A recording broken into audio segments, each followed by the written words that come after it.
ஏதாவது ஒரு வேலை கூட செஞ்சிடலாம் போல. ஆனா சும்மா இருக்கிறது ரொம்ப கஷ்டமா இருக்கு. சும்மா இருக்கிறது என்ன கஷ்டம்? இன்னைக்கு இந்த துணி எல்லாம் நான் தைக்க போறேன். அதுவும் இந்த காலோட. இந்த பிரவுன் மேக்ஸி ட்ரெஸ் என்கிட்டயும் இருக்கு, தங்கச்சிக்கிட்டயும் இருக்கு. ஆனா தங்கச்சோடது கிளாத் ரொம்ப டிஃப்ரெண்டா இருக்கு. நான் வாங்கின அதே ஆன்லைன்ல தான் அவளும் வாங்கினா. பட் அவளது மட்டும் ஏன் அப்படி இருக்குன்னு தெரியல.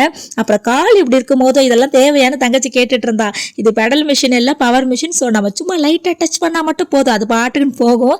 எனக்கு ரைட் லெக்ல தான் நெயில் எடுத்திருக்காங்க. ஸோ அந்த லெக்குக்கு பெரிய ஒர்க் இருக்காததுனால அதான் ஸ்டிச் பண்ண உட்காந்துட்டேன். என்கிட்ட இன்னொரு மிஷினும் இருக்கு, உஷா பிராண்ட்ல. ஒரு கமெண்ட்ல கேட்டிருந்தீங்க இதோட ரிவ்யூ பத்தி சொல்லுங்கன்னு.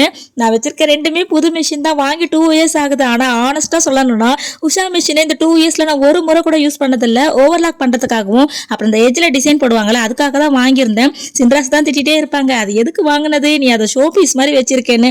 நான் யூஸ் பண்ணிட்டு உங்களுக்கு அதோட ரிவ்யூ சொல்றேன். அப்புறம் மிட் நைட் கிரேவிங்ஸ் வந்ததுனால சாக்லேட் சீஸ் கேக் ஆர்டர் பண்ணி சாப்பிட்டுட்டு இருந்தோம் நானும் தங்கச்சியும்.